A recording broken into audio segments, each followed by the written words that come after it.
not already listened to Metro Boomin new mixtape, A Futuristic Summa, you're doing yourself a disservice. And I'm talking about, I want to give Metro Boomin a lot of credit because realistically, the streaming services have realistically made us lose the whole mixtape era, that whole mixtape feeling. Actually, even and realistically, even if you are somebody who try to give your opinion on this project and you didn't know all the artists on there just off of voice, sound, and vibes, realistically, I don't even care about your opinion. And I even seen some of the bigger platforms, i.e., somebody like a Joe Button, where you didn't know who some of these artists was because you shouldn't give your opinion on. I realistically, honestly, sometimes I be feeling like you shouldn't give your opinion on music. So I feel like a lot of people's opinion on music is regional bias, and which let's be clear, I'm cool with. I think the internet has done us all a huge disservice because we all feel like we share the same music taste, and we don't, because we all not from the same area. We're not all the same age group, and I think the internet has combined and make people all feel like everybody's the same age and everybody's from the same area. I'm from the DMV. We like go-go. Most people around the United States don't like go-go music, but we love go-go music.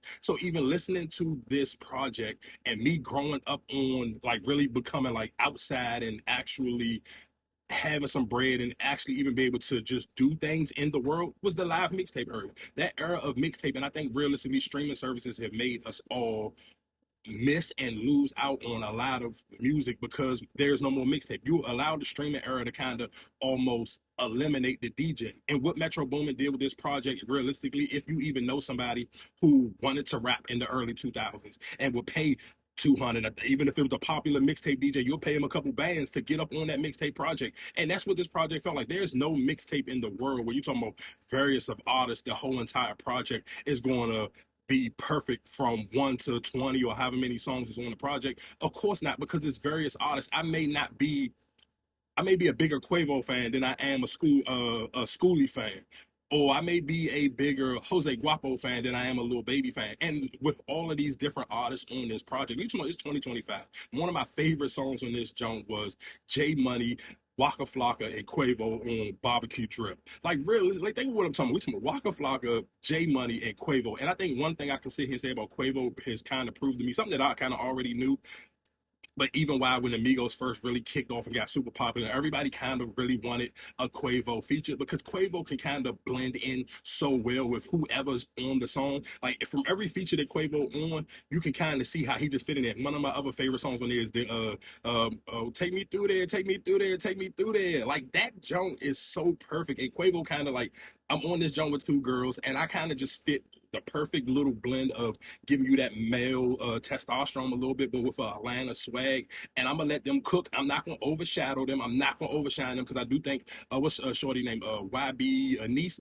To me, she kind of like she smoked that joint like that little part when her part come in there and she put a wham in a circle, put a wham in a circle. But again, like you have to have open ears to want to actually experience music and have fun with music. I think music is too tough, and I think a lot of people, if you everybody wants rappers to try new things, but you don't want the rappers that you're not super familiar with to try new things. You okay with if this was Drake, everybody would love it. And that's why you're seeing people sit here the Roscoe Dash song and you try to compare it to Nokia.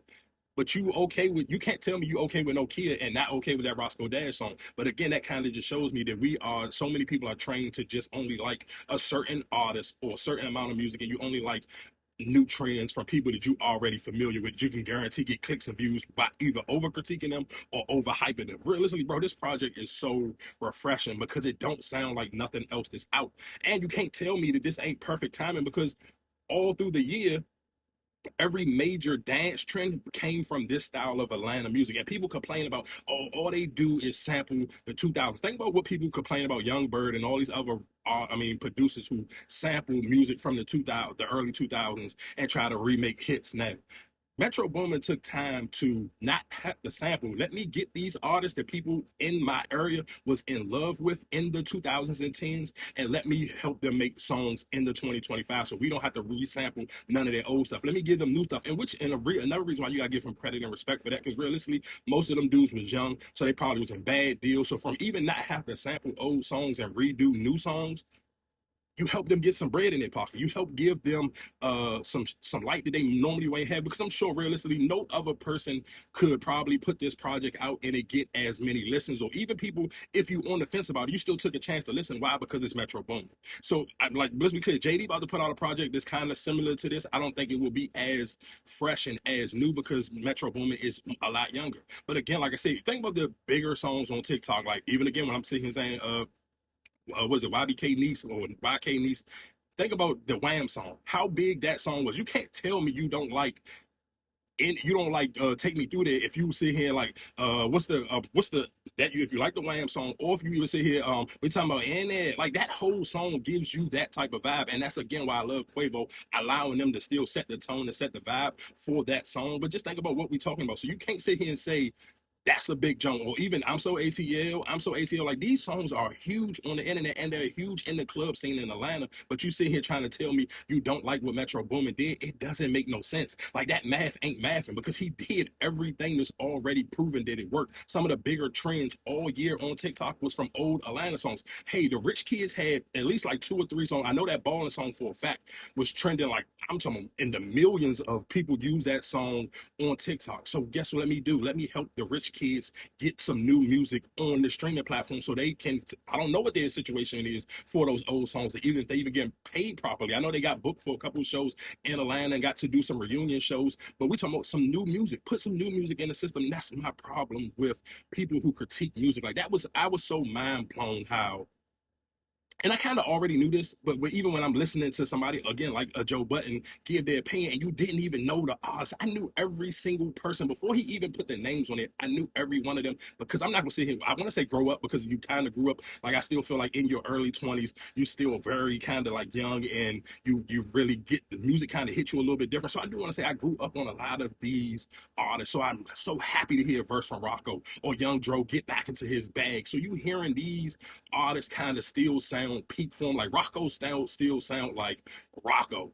Like it ain't no way around it. Like all of those little you ain't even know it, like that Rocco or we ain't going steady. Like you've got to remember all of that when you got to hear a verse from Rocco, because it's been so long.